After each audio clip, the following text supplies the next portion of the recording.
മെസ്സിയെയും Argentina ടീമിനെയും നെഞ്ചിനുള്ളിൽ കൊണ്ടു നടക്കുന്നവർക്ക് ഇനി ദിവസങ്ങൾ തന്നെയുള്ള കാത്തിരിപ്പാണ്. ഇനിയൊരു ടെസ്റ്റും ടേണുമൊന്നും ഉണ്ടാവാതെ ഗ്രീൻഫീൽഡ് സ്റ്റേഡിയത്തിലേക്ക് മെസ്സിയും കൂട്ടരും എത്തുമെന്ന പ്രതീക്ഷയാണ് ആരാധകർ. ഗ്രീൻഫീൽഡ് സ്റ്റേഡിയത്തിലാവും മത്സരമെന്ന് ഉറപ്പായി കഴിഞ്ഞു. ലക്ഷങ്ങൾ മുടക്കി കേരള ക്രിക്കറ്റ് അസോസിയേഷൻ ഒരുക്കിയിരിക്കുന്ന 10 പിച്ചുകളാണ് ഇവിടെയുള്ളത്. ഇത് മാറ്റി ഫുട്ബോൾ മത്സരത്തിനിറങ്ങുന്ന മൈതാനമാക്കി മാറ്റുകയാണ് അടുത്ത വെല്ലുവിളി.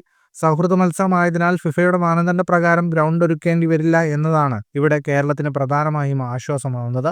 ഗ്രീൻഫീൽഡ് സ്റ്റേഡിയത്തിലെ പിച്ചിൽ നിന്നും ബൗണ്ടറിയിലേക്കുള്ള ചെരിവ് ഉൾപ്പെടെ പ്രശ്നമാകുമോ എന്ന ആശങ്ക നിലനിൽക്കുന്നുണ്ട്. KCA തയ്യാറാക്കിയിരിക്കുന്ന പിച്ചിൽ കേടുപാടുകൾ സംഭവിച്ചാലും അർജന്റീന ടീമിനെ ഇത്രയും കോടികൾ മുടക്കി കേരളത്തിലേക്ക് കൊണ്ടുവരാമെങ്കിൽ KCA പിച്ച് മത്സരത്തിന് ശേഷം ശരിയാക്കി കൊടുക്കുന്നത് വലിയ പ്രയാസമുള്ള കാര്യമല്ല എന്നാണ് കേരള കായിക മന്ത്രിയുമായി ബന്ധപ്പെട്ടവർ പറയുന്നത്. 25 മുതൽ 30 മില്ലിമീറ്റർ ഉയരത്തിലാണ് ഫുട്ബോൾ ടർഫിലെ പുല്ലിന്റെ ഉയരം വരുന്നത്. ക്രിക്കറ്റ് മൈതാനത്ത് ഇത് 12 മുതൽ 18 മില്ലിമീറ്റർ ഉയരത്തിലും എന്നാണ് പിന്തുടരുന്ന കണക്ക്. ഗ്രീൻഫീൽഡിലെ പിച്ചിന്റെ ഭാഗത്ത് പുല്ല് വളർത്തിയെടുക്കണം. പിച്ച് പൂർണ്ണമായി നശിപ്പിക്കാതെ തന്നെ ഈ പുല്ല് വളർത്തിയെടുക്കാനാവും. മെസ്സിയെയും അർജന്റീന ടീമിനെയും കാണാൻ ലക്ഷക്കണക്കിന് ആരാധകർ എത്തിയേക്കുമെന്നാണ് വിലയിരുത്തപ്പെടുന്നത്. എന്നാൽ സ്റ്റേഡിയം കപ്പാസിറ്റി 55,000 ഇവിടെ നിലവിൽ സൗകര്യമായിരിക്കുന്ന ഇരിപ്പിടങ്ങൾ 40,000 റിപ്പോർട്ടുകൾ. മാത്രമല്ല ഫുട്ബോൾ മത്സരങ്ങൾക്ക് അനുയോജ്യമായ രീതിയിൽ ഡക്കൗട്ടും ഡ്രസ്സിംഗ് റൂമും തയ്യാറാക്കണം.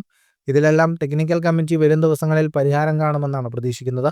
ഫുട്ബോൾ ലോകത്തെ കൂടുതൽ വാർത്തകൾക്കും വിശേഷങ്ങൾക്കുമായി ചാനൽ സബ്സ്ക്രൈബ് ചെയ്യുക.